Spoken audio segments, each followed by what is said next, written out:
Tere kõigile! Kell on täpselt 3. Kes on nüüd kiiremad, need on jõudnud õigeks ajaks. Ma arvan, et võib-olla minuti jooksul veel lisandub, aga ma arvan, et alustame siis täna raamatukogude arendusprojekti taotlusvooru infoseminariga. Ma tänan kõiki, kes selle taotlusvooru sisendiks andsid oma kommentaare, kui me eelnõu menetlesime, aga tänan ka kõiki, kes, kui eelnõu oli menetluses, saatsid oma kirjalikke kommentaare, kui me teilt küsisime. Nii et eks me oleme vastavalt teie ettepanekutele, tähelepanekutele ka määrust korrigeerinud.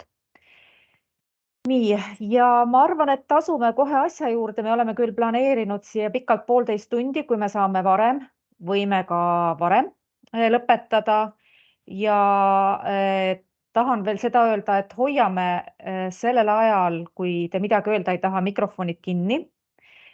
Kui te tahate sõna võtta, siis palun tõstke kätt, see on see raise hand, et siis saate märku anda, me saame teile sõna anda. Ja teeme ka niimoodi, et küsimusi võite esitada ka vahepeal, tõstate käe, et võib-olla lõpuks on juba küsimus meelest läinud või pole asjakohane. Nii et esmalt siis ma jagan kohe slaide ja annan sõna Merilin Piipule, kes teeb siis sissejuhatuse.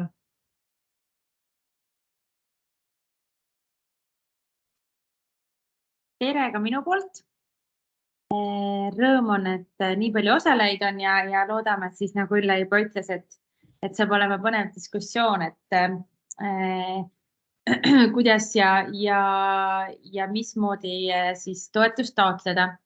Aga võib-olla mõni sõna taustast ka, et ma arvan, et enamustele teile ei ole üldse see idee ega vajadus uus, vastupidi, meie ministeeriumis, aga ka koostöös KOV-ide linnade valdade liiduga oleme tegelikult aastaid juba töötanud selle nimel, et selline arenduskiirendi voor avada, et toetada just nimelt raamatukogusi, KOV-ide raamatukogusi ja kõikvõimalikke arendustegevusi, mis tehakse. Et seni sellist vooru ei olnud ja me näeme seda sellise, ütleme nii, hea algusena, et loodetavasti see summa ka tõuseb tulevikus. Aga meie jaoks on hästi oluline, et see pikalt oodatud ja planeeritud voor saab nüüd teoks. Nagu ikka alguses tuleb seda tõenäoliselt ka ümber disainida vastavalt esimeste aastate tagasisidele, et kuidas meil läheb, aga siis saamegi seda juba koos teha. Millest me oleme siis peamiselt lähtunud, ongi tegelikult siis kohalike omavalitsuste poolt meile saadetud tagasiside, mida me siis oleme kogunud nii uue seaduse loomise kui muude protsesside käigus, kus siis tuli tagasisidet, et abi vajatakse eelkõige siis töötajate pädevuste tõstmiseks ja koostöö arendamiseks, hoone, ruumide, töökeskkonna ehitamiseks, renoveerimiseks, et pakkuda kõikvõimalikke uusi teenuseid, näiteks kaugtöö, tuba, filmi, video, helituba, stuudio, vaikuse või jutuvestmise tuba, siis erineva inventari ja sisustuse soetamiseks, et erinevaid multifunktsionaalseid ruume luua ja muidugi tehnoloogia ja tehnika soetamiseks, et kõikvõimalikke protsesse siis automatiseerida ja pakkuda kasutaja vajadustele lähtuvaid iseteenindusvõimalusi. Ja ei saa ka rääkimata jätta ikkagi kiirest internetist, mis ei ole veel igale poole jõudnud. Ja siis laiemalt, et oma teenuseid disainida, teenuse disainerid kaasata, teenuseid ümber kujundada, erinevaid arendusi planeerida, millest siis saaksid raamatukogud kasu. Et need on tegelikult teie enda sõnad, mis meie uuringutes on siis kajastatud olnud ja just nendele vajadustele me oleme siis proovinud seda toetust ka disainida. Ja kui sa nüüd Ülle paned selle järgmise slaidi, jätad teise slaidi.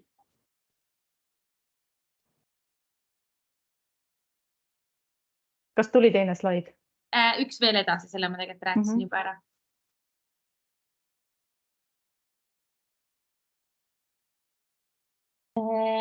Ja mis on siis laiemalt selle kogu vooru skoop, et 79 KOV-i on meil täna, kõik KOV-id saavad taotleda, ehk siis sisuliselt on see voor suunatud rahvaraamatukogudele. Ministeerium on pannud investeeringu toetuseks,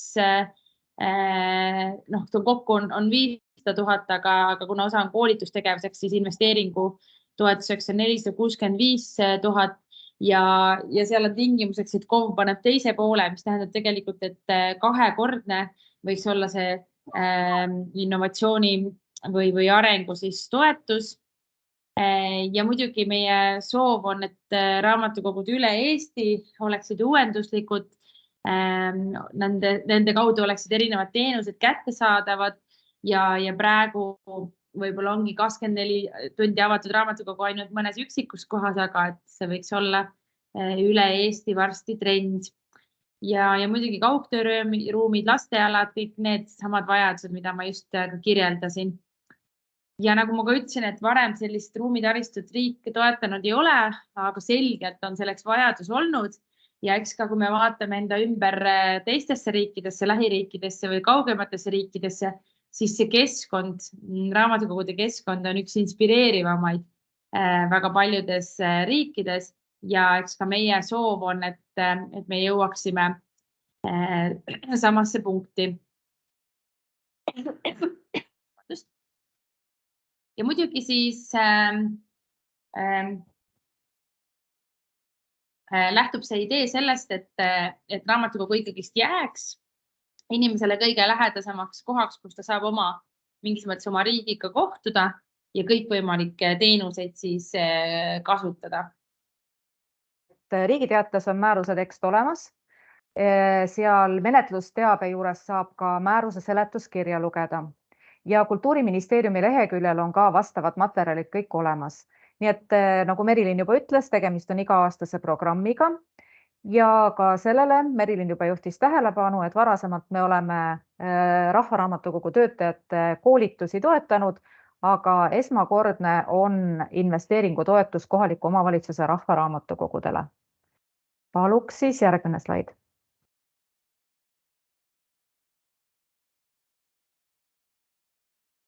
Vaatan, kas ma saan? Just, sul on kontroll. On kontroll, jah? Ma proovin siis.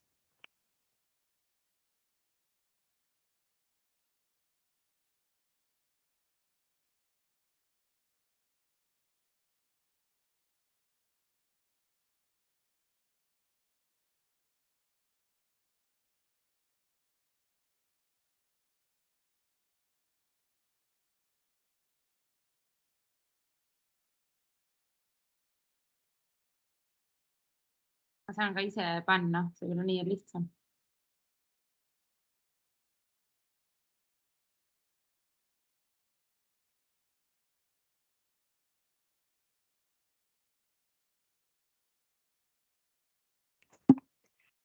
Nii, et väga oluline on, et taotletav toetus vastaks siis taotlusvooru eesmärgile ja oodatavale tulemusele. Et eks meie eesmärk ongi see, et rahvaraamatukogude teenused muutuksid ajakohasemaks ja nad kasutaksid uuenduslikke lahenduse selleks, et kas iseteenindust suurendada või siis kasutaja aega kokku hoida või et ka mingeid rohelisi lahendusi. Et oluline on see, et avalikud teenused muutuksid paremaks, kättesaadavamaks või ligipääsetavaks, aga ka meie eesmärk on see, et rahvaraamatukogude teenustes saaks üha rohkem elanikkonda aktiivselt osaleda, et raamatukogud pakuksid oma ruumi, füüsilist ruumi, teenuskeskkonda ka selleks, et elanikud saaksid sidusamalt põlvkondade üleselt tegutseda, koos käia, saaks arutada kohaliku elu küsimusi. Olulised on ka rahvaraamatukogu töötajad, et nende professionaalsus tõuseks, sest kui töötajate pädevused ja nende teadmised ei vasta uue teenuse vajadusele, siis tegelikult ega need teenused ka ellu ei rakendu. nii et üldiselt me vaatame, et raamatukogu valdkonna võimekus siis ka tervikuna kasvaks, et see on ka taotlusvooru eesmärk. Ja see, mis siis taotlusvooru tulemusel peaks paranema, ongi siis kasutajate rahulolu avalike teenustega. See siis me kindlasti rakendame tulevikus ka kasutaja rahulolu indeksi. Nüüd mul kadus esitlus ära.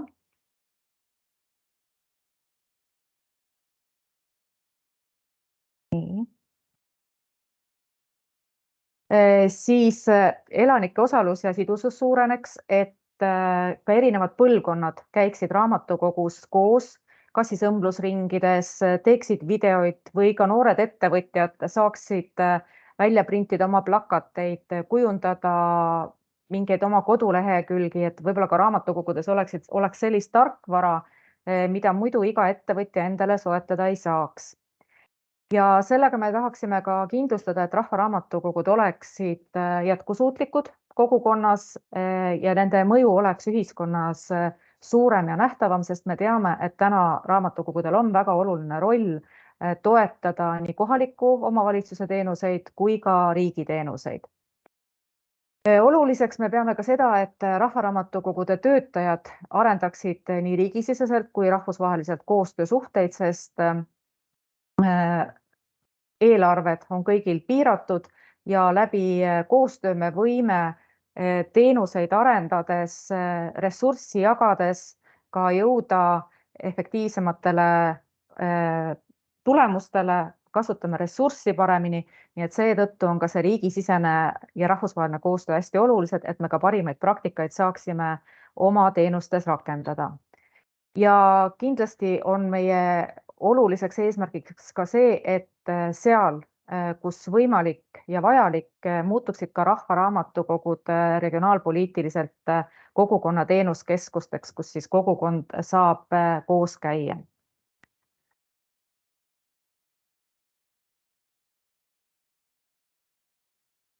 Millised on need toetatavad tegevused? Ma olen siis nüüd jaganud kaheks, nii koolitustegevused kui ka investeeringutegevused, et oleks lihtsam, selgem aru saada, kuna ka taotlusvormid on nendele tegevustele eraldi toetuste menetlemise süsteemis loodud, siis koolitustegevusi me anname ühistele ja üleriigilistele koolitustele, üritustele, kursustele, koostööprojektidele, erialastele õppereisidele või ka siis sõidutaotlustele rahvusvahelistele raamatukogu üritustele, kui esindatakse Eestit või tehaksegi siis ettekanne. Koostööprojektide puhul ja erialaste õppereiside puhul me näemegi seda, et hangitakse parimat praktikat, et seda siis rakendada. Et väga oluline on see, et koolitusprojektidel, koostööprojektidel oleks mingi eesmärk, mida minnakse vaatama, kuidas seda hiljem rakendatakse, et mis siis ikkagi muutub. Ja kui nüüd jõuda investeeringutegevuste juurde, siis on need jaotatud ka nagu 3 fookusesse. Hoone ja ruum, kus me siin vaatame ikkagi tervikteenust, vaatame tervikkompleksi, et see võib sisaldada nii renoveerimist, ehitamist, sisustamist, et ta vaatab ikkagi tervikteenust, et kui on vaja lasteala ehitada, seal on vaja võib-olla ka renoveerida ruumi, sisustus hankida, et siis me vaatame seda nagu tervikteenus lahendust. Võib-olla ka vajadus investeeringuks ainult tehnika-tehnoloogia, kus ei vajata otseselt remondi, renoveerimise töid, et hangitaksegi ka kas iseteenindustehnoloogia, raamatukapid, tagastuskastid, et siin me vaatame nagu teenuse terviklahendust ja arendust.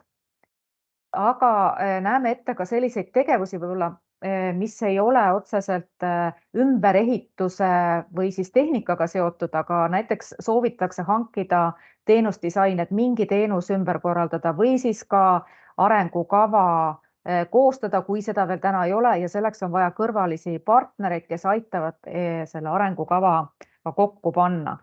Nii et see eesmärk nendel pehmetel arendustegevustel või siis ka arenguvisioonide koostamisel peab olema, et lõpptulemusena paraneb teenuse kvaliteet või siis suureneb lugejas- ja külastajaskond.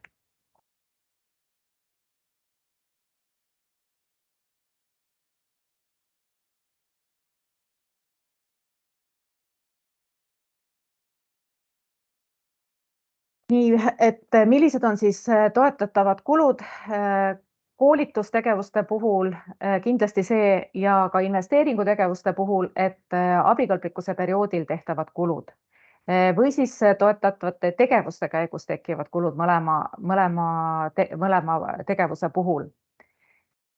Siis eesmärgi ja tulemuse saavutamiseks põhjendatud ja otstarbekad kulud või siis ka kulud, mida pole varem ühegi teise Eesti riigi või muu kaasfinantseerija eraldatud vahenditest hüvitatud ega kavatseta ka hüvitada, et ei oleks topelthüvitamist. Üsna palju on olnud käibemaksu kohta küsimusi, et käibemaks on toetatav kulu sel juhul, kui taotleja ei ole käibemaksukohuslane. Kui ta on käibemaksukohuslane ja käibemaks taotletakse tagasi, siis käibemaks ei ole toetatav kulu. Ja oluline on ka see, et need kulud oleks tehtud siis toetuse saaja arvelduskontot ja tõendatavad kuludokumentidega.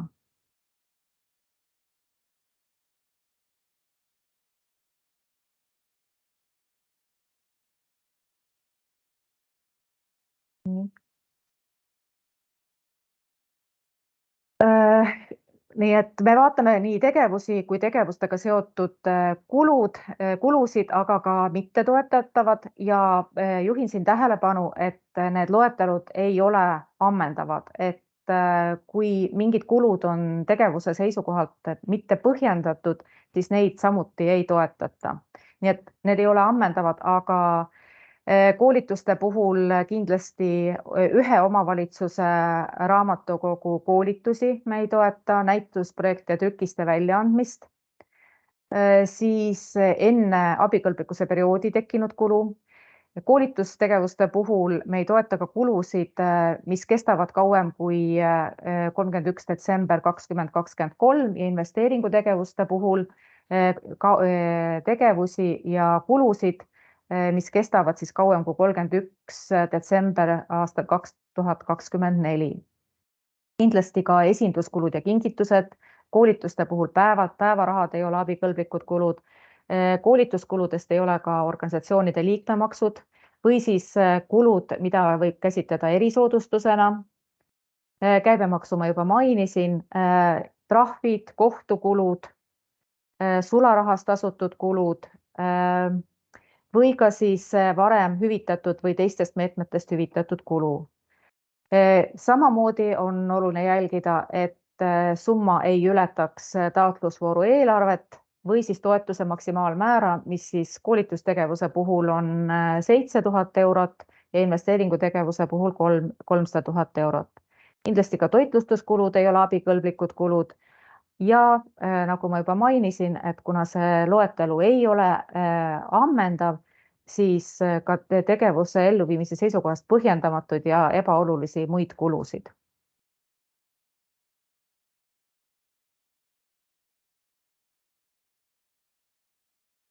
Nii, küsimusi on olnud ka taotleja kohta.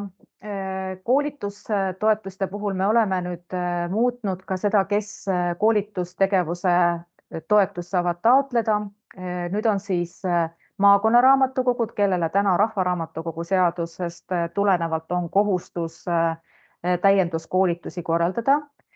Siis taotleda koolitustoetust võivad ka mitme kohaliku omavalitsuse keskraamatukogud ühiselt. Siin on näiteks hea näide Tallinna Keskraamatukogu korraldatav praktika Rahvaraamatukogus, kus siis Rahvaraamatukogud ühiselt taotlevad praktikaprogrammi jaoks toetust.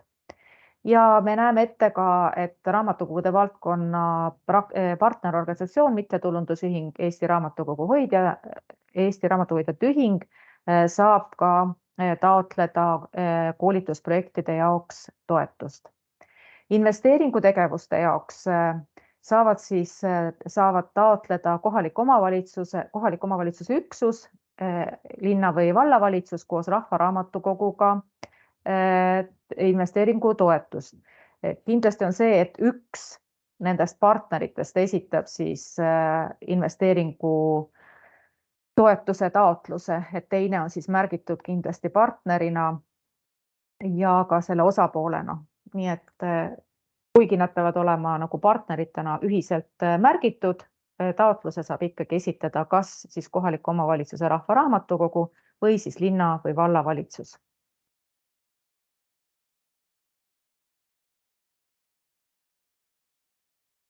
Taotluste vastuvõtmine on siis 1. märts kuni 31. märts ja taotlusvooru kogu eelarve on 500 000 eurot. 35 000 eurot on koolitustegevuste eelarve ja investeeringutegevusteks on siis 465 000 eurot. Nagu juba mainisin, siis toetuste ülempiir koolitustel on 700 000 ja toetuse ülempiir investeeringutel 300 000.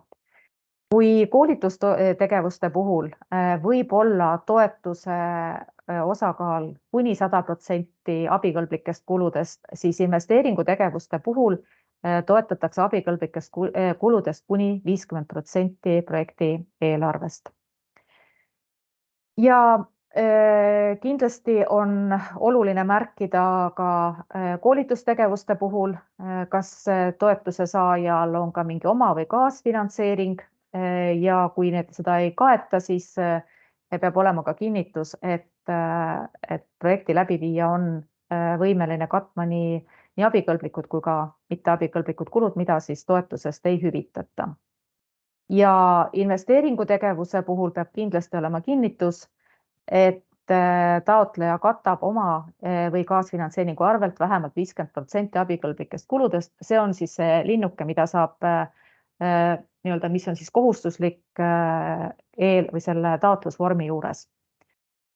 Kui me räägime nüüd abikõlblikkuse perioodist, siis koolitustoetustel on see käesoleva aasta lõpuni, aga investeeringutegevuste puhul võib see olla kuni tuleva aasta lõpuni.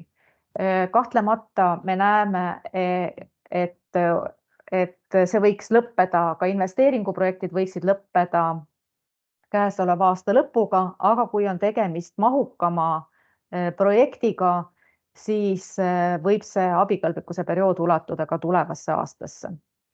Aga kui on võimalik need tegevused ikkagi sellel aastal ära teha, siis võiks need tegevused selleks aastaks ikkagi ka kavandada, sest investeeringutegevuste puhul lihtsalt enne, kui teil on märgitud projekti lõpptähtaeg, kui te esitate projekti tähtaja pikendamise taotluse, siis me pikendame seda ka tulevasse aastasse, kuid mitte üle 31. detsembri 2024.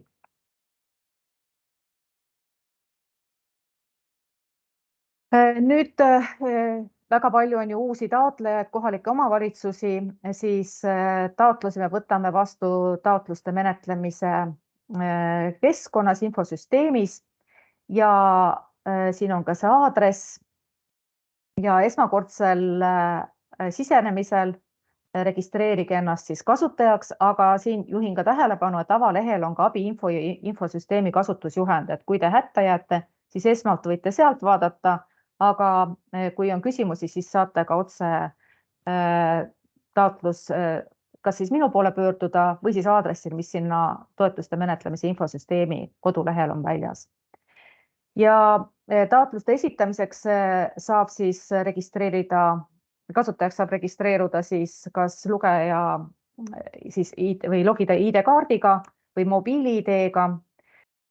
Pärast tuvastamist sisenete süsteemi ja registreerite konto enda isikule, kuid saate registreerida ainult sellise ettevõtte või asutuse konto, milles siis olete äriregistri andmetel esindaja, et teil on esindusõigus. Ja sealsamas, kui teil on esindusõigus, saate enda kasutajaks registreerida ja saate esindusõigust ja volitusi ka edasi siis nii-öelda seda taotlust esitama, volitada ka teisi isikuid. Nii et ettevõtte andmete lehelt saate siduda ja anda isikutele volitusi, neid muuta, eemaldada. Nii et seal siis saab kõiki toimingud teha nende isikutega, kes on siis õigustatud hiljem taotlusi esitama. Ja ettevõtte esindaja rolli määramiseks isikule peab teil olema endal esindaja rollis esindamisvolitamise õigus. Nii et kui kohalik omavalitsus tahab volitada rahvaraamatukogu, kui rahvaraamatukogul endal ei ole volitust iseseisvalt esitada taotlusi, siis kohaliku omavalitsuse juht annab need volitused rahvaraamatukogu juhile vajadusel.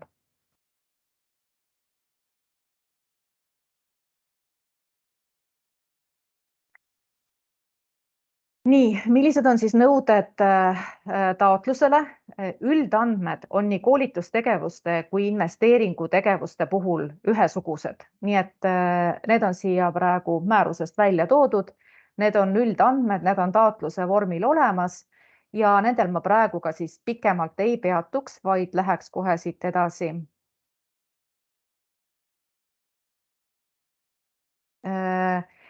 Nende erisuste juurde, et koolitustegevuste puhul peab siis tegevuse vajadust põhjendama, tegevust kirjeldama, sealhulgas ka tooma välja ajakava, eesmärgid, oodatavad tulemused. Ja kui nüüd koolitustaotluses on kavandatud mitu koolitust, siis see ajakava, eesmärgid, oodatavad tulemused tuleb siis kõikide koolituste lõikes kirjeldada. Koolitustoetuste puhul on kindlasti oluline ära tuua kasusaajate arv, tegevuste olulisus, kasusaajad, ülevaade ka meeskonnast, kindlasti kes on selle koolitustiimis, aga ka koostööpartneritest. Oluline on ka kommunikatsiooniplaan, kui seda on vaja, siis mõju taotleja tegevusele, et mis selle koolituse tulemusel on kavas ümber korraldada või kuidas ta tulevikus mõjutab koolitatute edasist tegevust. Samuti ka valdkonnale ja kas koolitustegevus on keskkonnasäästlik ja milles see siis ka avaldub. Ja koolitustoetuste puhul on kindlasti ka valdkondlik ja regionaalne mõju, et kui see avaldub. Koolitustoetuste puhul kindlasti on vajalik juurde lisada ka koolituste ja ürituste kava. See ei pea olema lõplik, pikk ja põhjalik, aga peab saama ikkagi ülevaate, kes on koolitaja, milline on tema tase, selline lühitutvustus peaks koolituse kohta ikkagi olema lisatud. Siis ka eelarve tegevuste ja abikõlblike kulude lõikes, ka siis kui suur on siis projekti üldmaksumus, millist ja kui suur on siis projektis oma panus.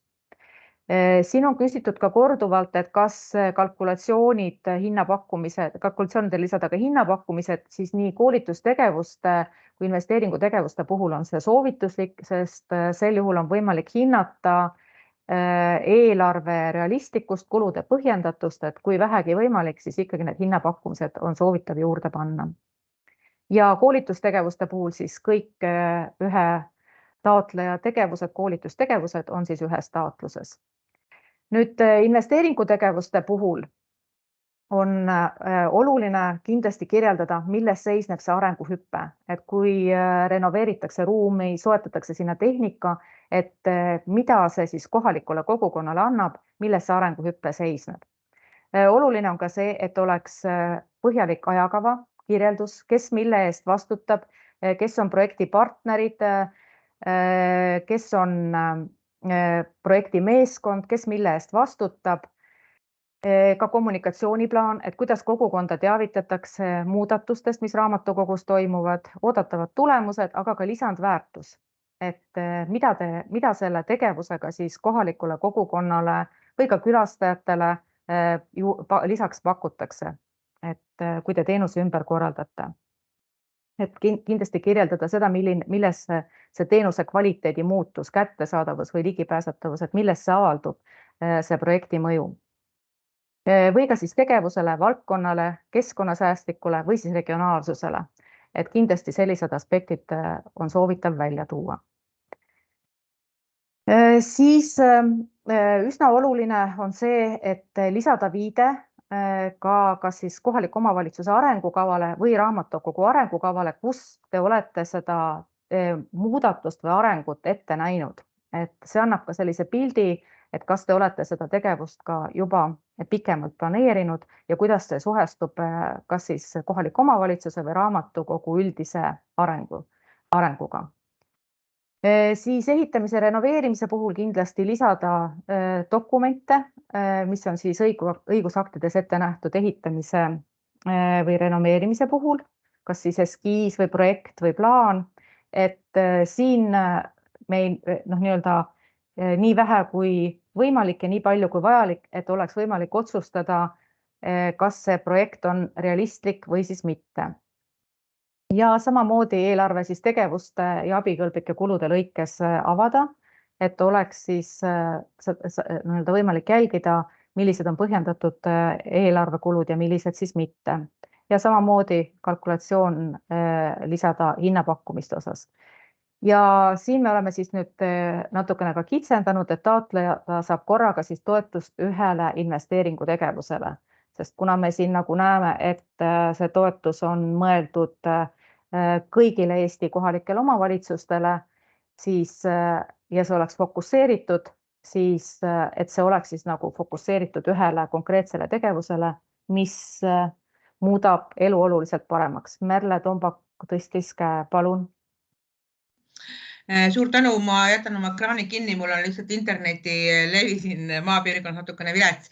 Küsimus ongi selle viimase täpsustuse osas, et toetus saab küsida ühele investeeringutegevusele. Mul on nüüd selline küsimus, et kui meil on vallas mitu raamatukogu, et ühes raamatukogus on üks investeeringuvajadus, teises raamatukogus on teine investeeringuvajadus, siis kuidas me peaksime käituma?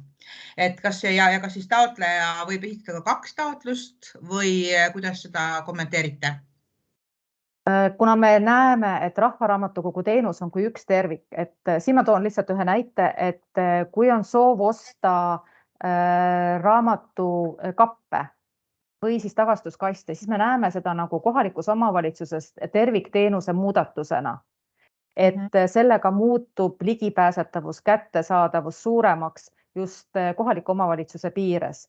Sest kui me nüüd tuua siin nagu näide, et ühes kohas lihtsalt vahetatakse aknad ja teise kohta soetatakse tehnikat, siis me ei näe, et see muudatus oleks nagu terviklahendus. Aga samas, kui te ehitate ümber lasteala ja seal see nõuab ka akende vahetust, ruumiremonti ja sinna tehnika ja mööbli soetamist, et see peab olema nagu ikkagi tervikteenuse vaade, sest kindlasti me ei suuda kõiki selliseid üksikuid lahendusi, üksikuid investeeringuid näha tervikteenuse muudatusena, et me ei näe seda mõju, sellist suurt laiemat mõju. Aitäh. Palun.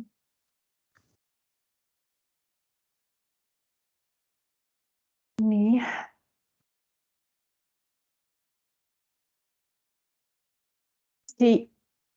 Kuidas? Tiiu Valm, palun.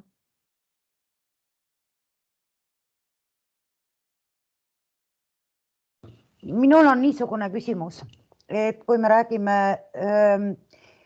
valdavalt ühest investeeringust, et kui kohalik omavalitsus on tegelikult arendustegevust juba alustanud, aga küsimus on selles, et see edasine investeeringu taotlus, see viiks selle arenduse uuele tasemele, et kas see kvalifitseerub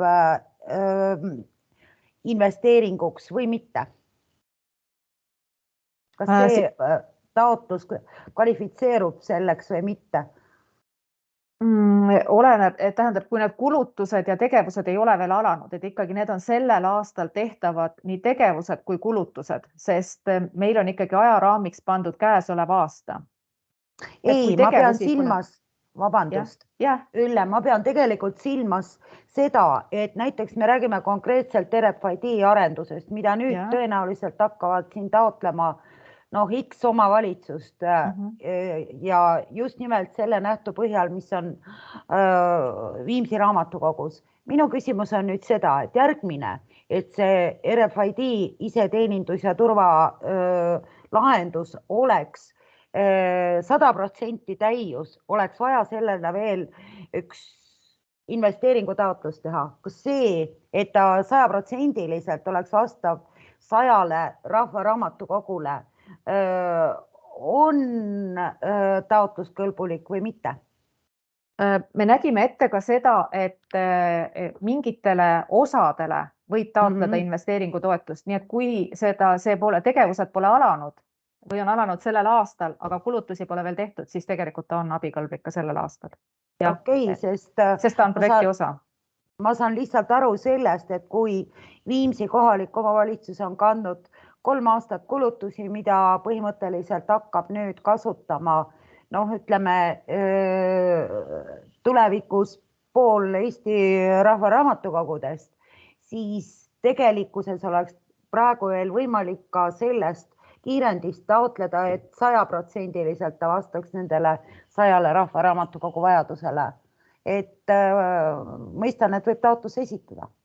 Jah, et kui need kulutusi ja tegevusi ei ole veel tehtud, see, et ta on mingi sellise arengu üks osa, oluline etapp, siis nendel etappidel on võimalik ka taotleda. Aitäh. Palun. Nii. Siis taotluste menetlemise ja hindamise periood on siis 60 päeva taotlusvooru sulgemisest ja tegemist on küll ühe komisjoniga, kuid koolitustoetusi hindab sellest komisjonist 4 liiget ja investeeringutegevusi siis kogu komisjon ehk 10 liiget. Ja kui taotlusvooru komisjoni käskkiri on allkirjastatud, siis ka taotlusvooru komisjoni liikmete nimed paneme välja ka Kultuuriministeeriumi kodulehele.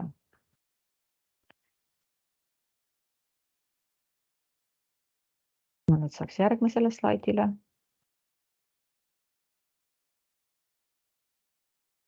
Nii, aruande esitamine on siis 30 tööpäeva jooksul pärast projekti lõppemise tähtpäeva ja taaskord e-keskkonna kaudu ehk toetuste menetlemise keskkonna kaudu. Nii et mõlema nii koolitustegevuste kui investeeringutegevuste puhul. Nii. Kuna me oleme määrusele juurde lisanud ka taotluse hindamise kriteeriumid, siis nendest on siis võimalik näha, kuidas komisjon, et on olemas 4 kriteeriumi ja kuidas siis taotlusi hinnatakse ja millistel kriteeriumidel on suurem osakaal. Nii et üsna suur 1/4 osakaal on kahtlemata tegevuse vastavus ja mõju taotlusvooru eesmärkidele ja tulemuste saavutamisele. Ma väga pikalt sellele ei peatu, et seal on siis võimalik hindeks saada 5, 10 või 15. Ja iga komisjoni liige peab siis ka põhjendama oma hinnet ja pärast siis hinne on keskmine. Ma ei saa nüüd siit jälle edasi, teise kriteeriumi peale.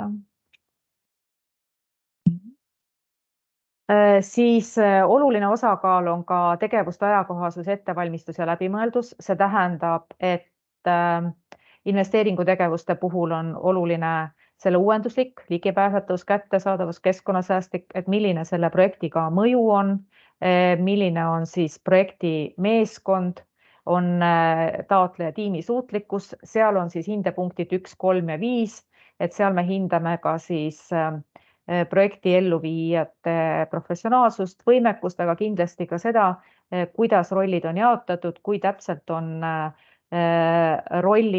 meeskonnas rollid määratud ja tegevused kavandatud. Ja 4. kriteerium on siis tegevuseelarve realistlikkus ehk sealhulgas kuluefektiivsus ja seal antakse ka hindepunkte 1, 3 ja 5. Et kuluartiklite põhjendatus, kaasfinantseerimine, oma osaluse määr kogu eelarvest. Nii et täpsem kirjeldus, kuidas hinnatakse, mida hinnatakse, et kindlasti tasub pilk peale visata ka hindamiskriteeriumidele ja hindamise metoodikale. Nii, tänaseks oli siis laekunud ka küsimusi, et kes on kohaliku omavalitsuse üksus, kes saab esitada taotluse, kas vallavalitsus peab taotluse esitama. Siin ma küll juba vastasin ära, et taotluse võib esitada kas kohalik omavalitsus, linnavalitsus või vallavalitsus või siis esitab rahvaraamatukogu. Aga kui esitab rahvaraamatukogu, siis ja tal ei ole volitusi, siis need volitused tuleb rahvaraamatukogule anda. Küll aga peab olema selgelt kas siis projekti meeskonnas kirjeldatud, milline roll on siis kohalikul omavalitsusel ja milline roll on rahvaraamatukogul selle projekti läbiviimises. Kui vallaraamatukogu on saanud eelnevat taotlust raamatukopi soetamiseks, kriisiabi, era- ja kultuurikorraldaja teenuste ümberkorraldamine taotlusvoorust, kas on võimalik saada toetust taas samale asutusele laenutuskapi soetamiseks teise asukohta vallas on 2 tõmbekeskust. Siin on kindlasti vastus jah, sest kriisiabist me toetasime ainult kohaliku omavalitsuse tõmbekeskusesse raamatukappide ja tagastuskastide soetamist, küll aga nüüd me toetame ka teistesse asukohtadesse raamatukappide ja tagastuskastide soetamist. Kas saab korraga taotleda toetust nii laenutuskapile kui tagastuskastile? Mõlemale tegevused aitavad parandada raamatukogu teenuse kvaliteeti.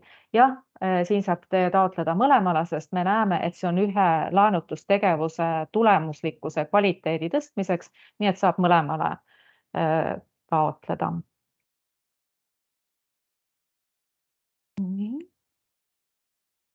Siin oli kas siis, et kalkulatsioonile peavad olema lisatud hinnapakkumised. Jah, see võimaldab hinnata eelarve kuluartiklite põhjendatust. Kas käibemaks ei kuulu kumbagi osapoole abikõlbliku kulu hulka? Siin on vastus siis, et kui kulu ei hüvitata, kui käibemaksu ei tagastata, siis ta on abikõlblik, aga kui on käibemaksu kohuslane, siis ei ole käibemaks abikõlblik kulu. Nii et siin on veel selgitust, et proportsionaalse käibemaksu arvutamise metoodika korral on käibemaks abikõlblik selles osas, mida toetuse saaja ei ole sisend käibemaksuna tagasi küsinud. Nii et käibemaks on siis abikõlblik vaid juhul, kui taotleja ei saa seda käibemaksuseaduse alusel tagasi. Nii, siis üks küsimus oli veel, et kas sobib meetmesse on abikõlblik, kui töökorraldus on jaotatud selliselt, et vallavalitsus delegeerib ehitustegevuse valla allasutusele, see tähendab allasutus korraldab ehitustööd, võtab pakkumised, korraldab ehitusjärelevalve ja nii edasi ning esitab vallavalitsusele hiljem tehtu eest arve.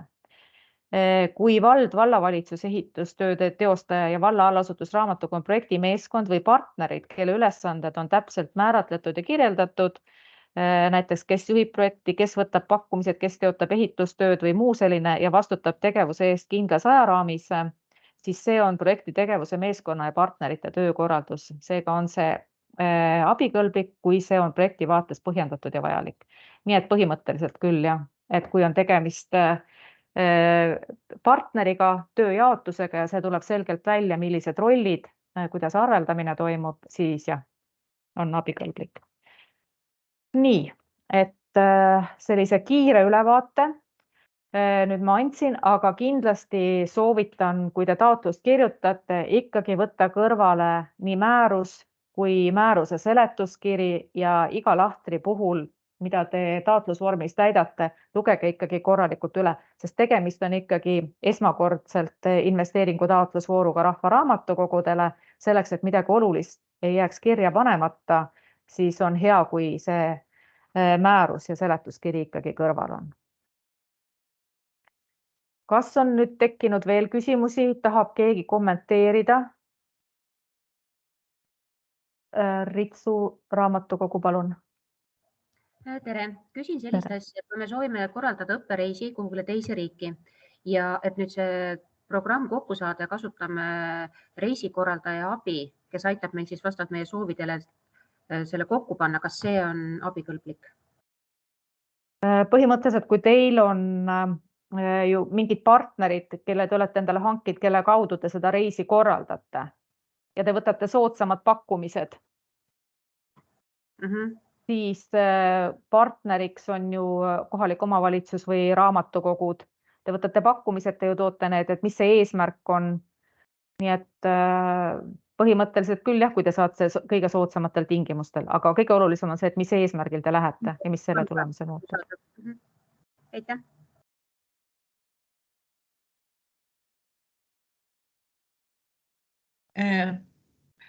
Ma küll kätt ei tõstnud, aga ma veel küsiksin vahepeal, kasutan võimalust, et mul on siiski nüüd veel 2 küsimust. Et ma olen määruse olen ikkagi juba üle vaadanud, aga siiski jäi arusaamatuks, kas üks taotleja saab esitada ühe taotluse. Jah.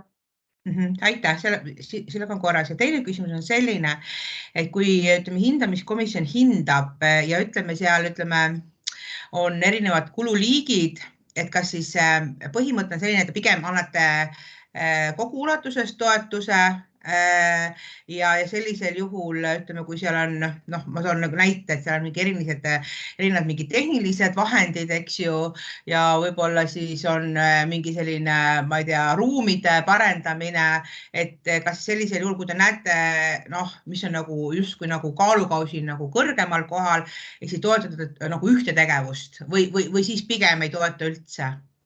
No pigem me näeme seda, et see oleks nagu terviklahendus, et kui te teete ruumi ja tehnoloogia, et ei oleks, et te soetate tehnoloogia ja pärast te peate ruumi remondi veel tegema või siis teete ennem remondi ära ja hakkate hiljem tehnoloogiat paigaldama ja teil on uuesti ruumi remonti vaja teha, et pigem nagu võtta ikkagi selline terviklahendus, mis otseselt ikkagi muudab nagu raamatukogu teenust ligipääsetavaks, kättesaadavaks ja et sellised üksiktegevused ei anna võib-olla seda mõju, ei valdkondliku ega raamatukogu teenuse mõju. Aitäh!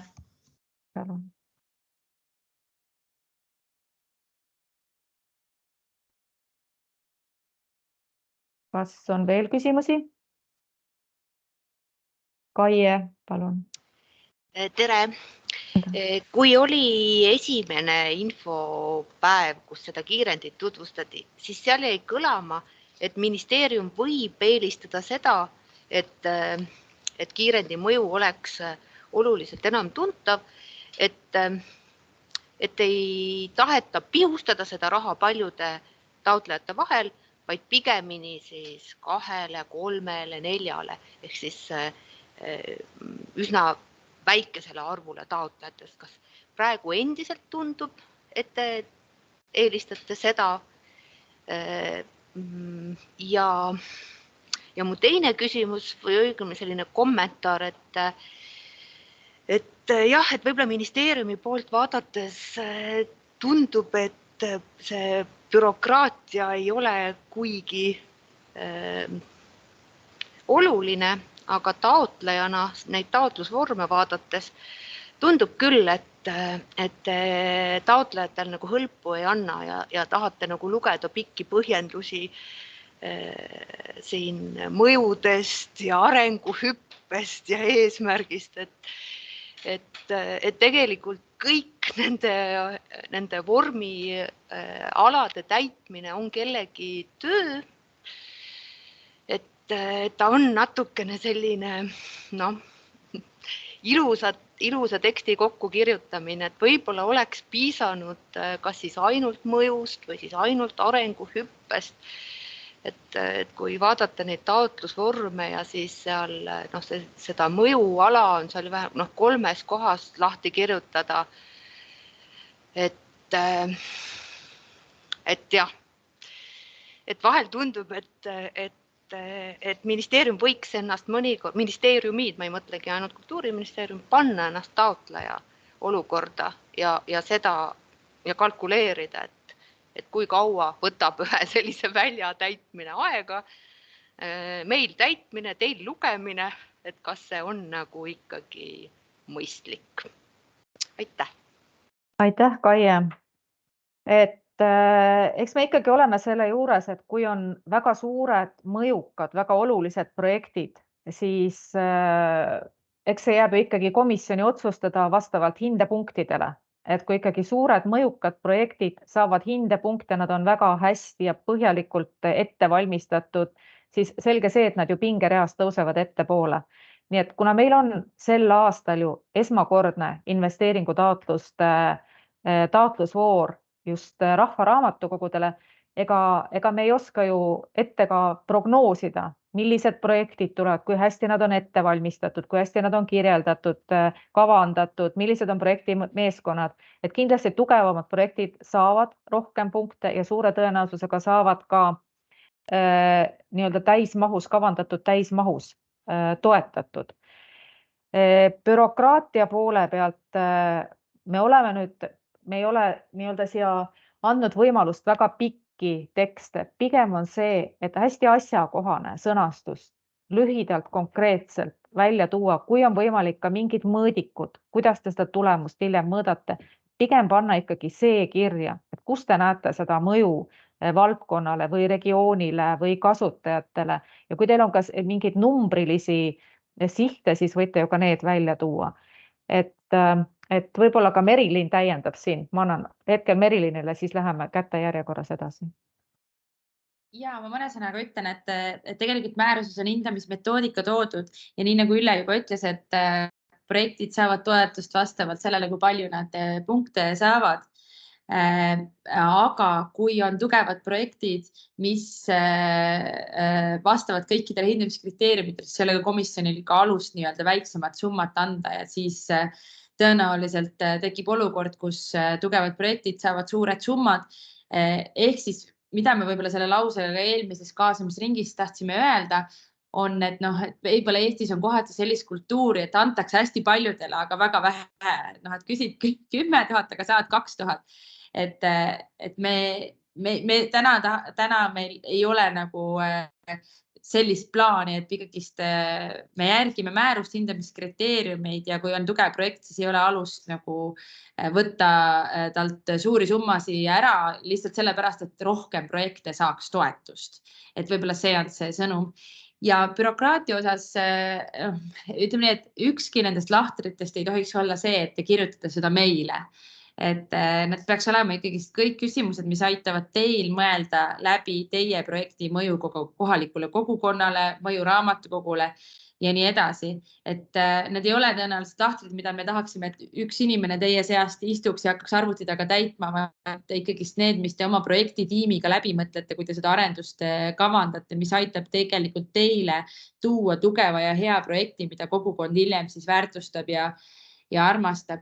Aga selge on ka see, et me pärast esimest vooru analüüsime neid ja tahame teie tagasisidet ka saada, et kui seal tõesti mingid küsimused korduvad või vastupidi, midagi tuleks ära võtta, juurde panna, et siis pärast esimest vooru me kindlasti teie tagasisidet küsime.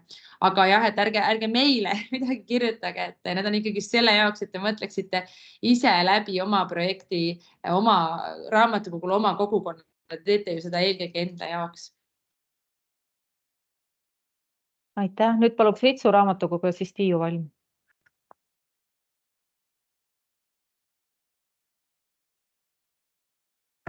Mina küsisin juba ära, aga käsi on vist kogemata püsti. Ja, Tiiu, palun. Tänan, Ülle. Ma tegelikult tahan korrata üle selle, mida Kaia Holm siin juba esitas küsimusena. Ja teie vastusest, Merilin ja ka Ülle, sinu vastusest ikka jäi kõlama see tugevad, põhjapanevad projektid saavad eelistuse, saavad rahastuse. Ei ole veenvust ja ei ole veel selgitatud ei kriteeriumite ega mitte millegi muuga, mis on need tugevad ja põhjapanevad projektid, kuidas, mis tasandil neid hinnatakse.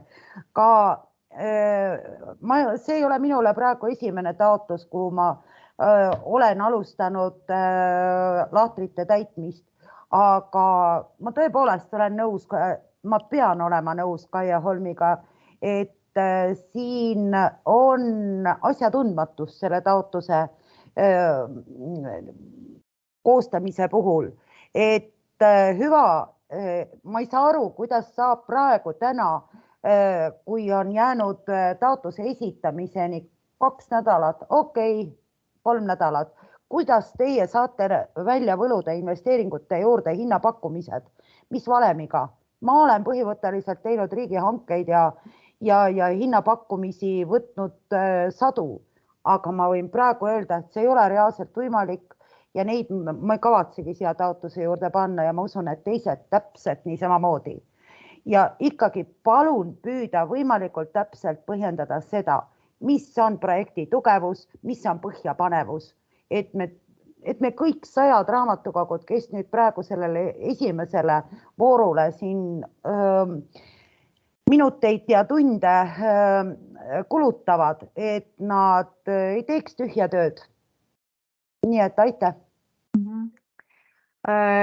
Kuna me oleme nüüd kaasanud ka sellesse hindamiskomisjoni nii Majandus-Kommunikatsiooniministeeriumi esindajad, kes vaatavad selle digiriigi teemat, meil on sisearhitektide liidu esindaja, arhitektide liidu esindaja, me oleme kaasanud komisjoni ekspertiisi, kes aitavad meil erinevaid kompetentse hindamisse tuua, et me saaksime tõesti kaalutletult hinnata nende projektide seda ajakohasust, põhjendatust, et meil see kompetents oleks ikkagi hindamiskomisjonis olemas.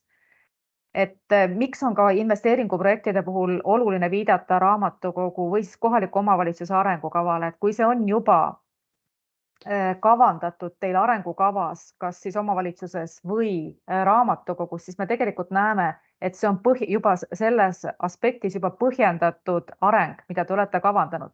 Ja hinnapakkumiste juures see ei ole öeldud, et see on kohustuslik, see on pandud sinna sellise täpikesega, kui on võimalik, siis võetakse sinna juurde ka hinnapakkumised, et mille alusel see kalkulatsioon on tehtud, kus see hind tuleb.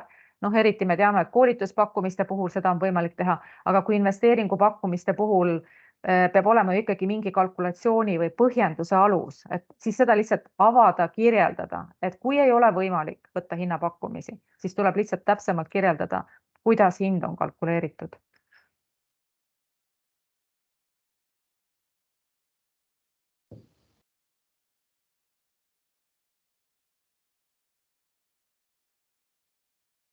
Kas on veel küsimusi?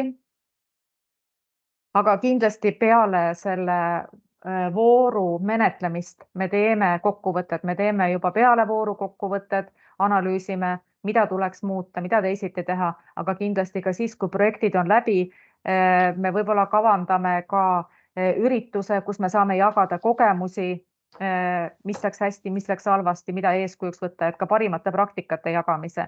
Et kindlasti me ei jää ainult projekti taotluste juurde, vaid me kindlasti hakkame seda informatsiooni, mida me saime muuta, mis läks hästi, mis on arenenud, et jagame ka neid parimaid praktikaid.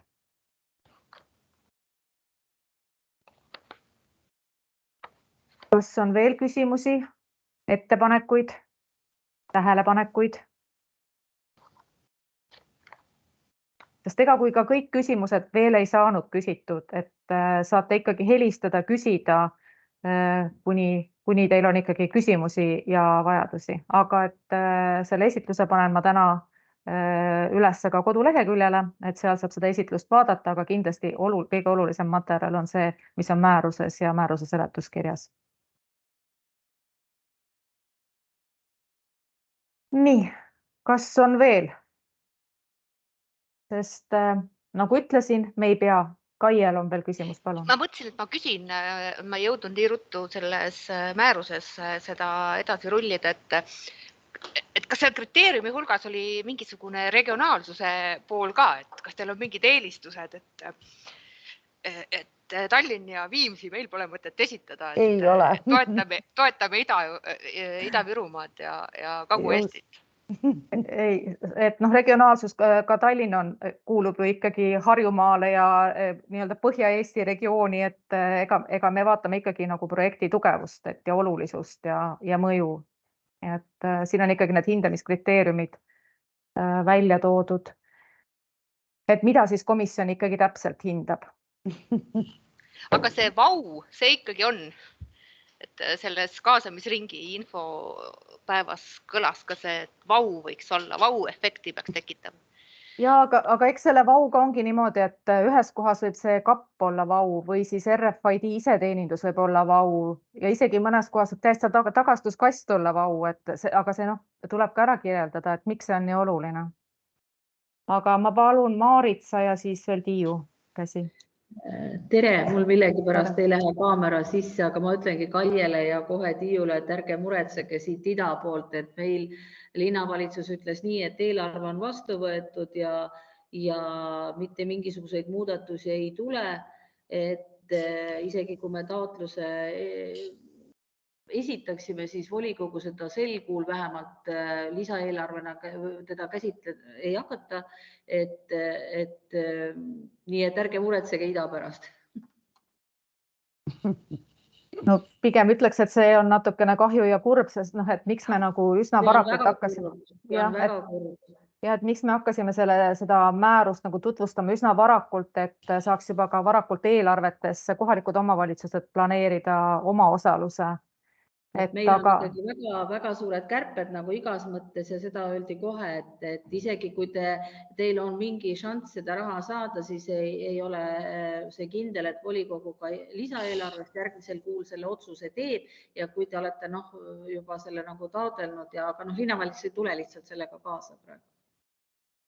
Nii et see on väga-väga kurb, et me oleme ikka kõik väga erinevatel positsioonidel, vaatamata sellele kiirendile, et ta peaks nagu meil appi tulema, aga jah, et kahjuks see nii on. Ainuke lohutus võib öelda see, et kuna see on iga-aastane programm, taotlusvoor, siis kui esimesel aastal ei õnnestu, siis kas tuleval aastal, et selle nimel lihtsalt peab ka omavalitsusega natukene tööd tegema. Tiiu, palun. Mina tahaksingi ka kommenteerida, ega ma ei loodagi, et Viimsi või ka Kaie, et meie peaksime kiirendist midagi saama, aga kirjutamise ja taotlemise rõõm on alati kõige suurem rõõm. Vähemasti mulle, kui ma kuskile kirjutan taotluskirja, aga ma tõepoolest soovitan järgmistel aastatel teha selliseid regionaalseid kiirendusi. Isegi mina siit niinimetatud rikkast Viimsi vallast näen praegu seda või vähemasti minuga on konsulteeritud sellel teemal kaugematest piirkondadest, kus on praktiliselt hädaolukord raamatukogudes. Nii et ma soovitan tulevikus mõelda, teeme kiirendeid regionaalselt. Siis ei ole meil siin seda väikest rahanumbrit, mida me siin kõik nüüd praegu meeleheitlikult taotame ja kuulame, millal see on siis põhjapanev ja millal see ei ole põhjapanev, see taotlus. Nii et loodame tulevikus, et me suudame kõik ehk aidata, kellel on veel kahe jala all maa, suudame aidata teisi piirkondi. See oli minu lihtsalt kommentaar. Nii et aitäh kõigile ja edu kirjutamisele ja taotlemisele. Aitäh, Tiiu. Et eks me teame, et regioonides on see tase väga erinev, aga loodame, et need regioonid, kellel on ka see keerulisem olukord täna, leiavad ka ikkagi ressurssi, et taotleda, et neid saaks aidata raamatukogu teenuse ajakohasemaks muutmisel, aga nüüd on veel Markus Toomperel käsi, palun. Ja, tervist, mul ka kahjuks kaameraga on natuke probleeme. Et ma tegelikult tahaks üle täpsustada selle abikõlbulikkuse perioodi, sest et olles kaugemast omavalitsusest, et siis mul just tunduski kuidagi väga loogiline, et investeeringu puhul kui ma praegu esitan taotluse, 2 kuud läheb aega selle menetluseks, et siis tegevus toimub järgmisel aastal, ehk siis on võimalik seda arvestada järgmise aasta eelarvesse. Jah, aga selles mõttes teil peab olema planeeritud see raha ikkagi, et see on olemas, see kinnitus peab olema, et see raha on olemas. Arusaadav, aga et just ongi, et kui siin tekkis selles küsimus sellest omavalitsuse eelarve võimekusest, et praegune ajaskaala võimaldab seda väga mugavalt seda tegevust just järgmisesse aastasse planeerida ja seega järgmise aasta eelarvesse seda planeerida. Et võib-olla investeeringute puhul olekski just mõistlikum vähem rõhutada seda, et tegevus peaks olema see aasta läbi viidud, vaid rohkem silmas pidadagi järgmist aastat. Eks see kaasamise käigus tuligi välja, et investeeringutele me ei saa näha ette perioodi ainult see aasta. Esiteks see, et me märtsikuus oli see taotlemine, siin läheb veel otsuse tegemiseni aega, et investeeringuteks me nägimegi ette pikema perioodi, aga lihtsalt see oli toodud selle märkusena, et kui on võimalik ikkagi sellel aastal ka see investeeringuprojekt lõpuni viia, nii-öelda objektiivsetel põhjustel, et see on võimalik, et on võimalik teha hange, et ta ei ole nii mahukas, siis lihtsalt soovitus, et teha sellel aastal, et kui te nüüd järgmisel aastal tuleksite uuesti vooru ja teil on alles projekt pooleli, siis lihtsalt selle järgmise projekti puhul tekib see võimekus, et kas te olete võimeline siis ka teist projekti ellu viima või te järgmine kord lihtsalt ei tulegi. Et kui me tuleval aastal või siis ka juba selle aasta lõpus teeme näiteks teise taotlusvooru juba tulevaks aastaks, et siis võiks juba selle peale ka mõelda. Et see oli lihtsalt soovitus, et kui on võimalik sellel aastal, siis jah, kui ei ole võimalik, siis investeeringu toetuse kasutamise periood ongi pikem. Nii, tuli veel. Õie, palun. Tere minu poolt ka. Ma võib-olla tahtsin täpsustada seda, et eelarvet, kui tehakse, siis tuleb sisend anda valda juba septembris. Et see, kui me läheme tulime selle aasta alguses lagedale selle mõttega, siis põhimõtteliselt ei olnud meil veel septembris, oktoobris midagi öelda, me veel ei saanud midagi öelda. Et minu küsimus on ikka ka seesama nagu eelneva esineja poole või toetudes tema jutule, et väga hea oleks, kui sellise suurema investeeringu puhul saaks ikkagi arvestada järgmise aasta lõppu, sest siis saaks nagu täieliku projekti teha, et muidu peaks mõtlema, kas ikkagi teeme, kui peab olema mina räägin antud momendil just sellest iseteenindamise võimalusest. Iseteeninduslett, tagastuslett, põhimõtteliselt sama, mis Tiiul Viimsis on, ja kusjuures majja tuleb see aasta väga suur remont just, esimesele korrusele paigaldatakse lift, ja et mul lihtsalt ei ole eelarveliselt võimalik vallal maksta nii liftide kui neid rahasid ja siis ja nüüd hakata ma veel täpselt kindlalt muidugi ei tea, ma tean, et ka meil on vald miinuses ja praegu on just vallavalitsuses see teema on käsitluses, et kas me saame selle toetuse selleks aastaks või ei saa selle toetuse.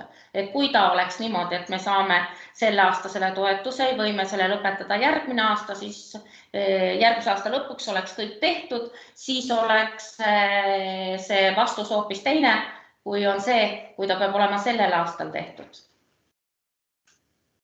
No siin on võib-olla sellised mitu aspekti, kui praegu toimuvad ikkagi ehitustööd ja ehitustööde tõttu, mis ei ole seotud otseselt selle tehnoloogia hankimisega, ei ole võimalik seda tehnikat soetada, siis võib-olla tuleks kaaluda seda, et see tehnika soetada üldse tuleval aastal, järgmisest projektiperioodist. Et kui ikkagi sellel aastal üldse nagu selle tehnoloogia soetamiseks mingeid tegevusi ette ei nähta, vaid alles tuleval aastal, siis võib-olla tuleks üldse tulevaks aastaks see projekt planeerida ja kavandada. Tegelikult saaks tegevusi juba sellel aastal alustada ja kiiresti alustada. Et ta on isegi mõistlik nagu see aasta pigem alustada, samas on meil selline nii-öelda vau-efekt tuleb ju korraga, et see võib lihtsalt jääda see lõpetamine järgmisse aastasse, tahan öelda. Järgmine aasta ma ju ei saa öelda, et meile paigaldati lift. See aasta saan ma seda vast öelda, sest lift peaks olema see aasta paigaldatud. Ja see ongi.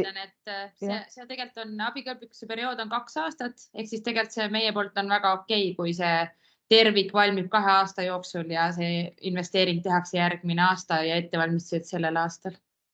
Et siin ongi, et millele ma ka alguses tähelepanu juhtisin, et ei juhtuks seda olukorda, kus algul tehakse remonditööd ära, pärast tuleb midagi lõhkuda ja ümber ehitada, selle asemel, et kavandada neid tegevusi koos ja ka seda tehnikat hankida. Et oluline on see, et projekt algaks ikkagi sellel aastal. Tegevused hakkaksid sellel aastal, isegi kui ta lõpeb järgmisel aastal. No see oleks meile ka väga sobiv. Jah.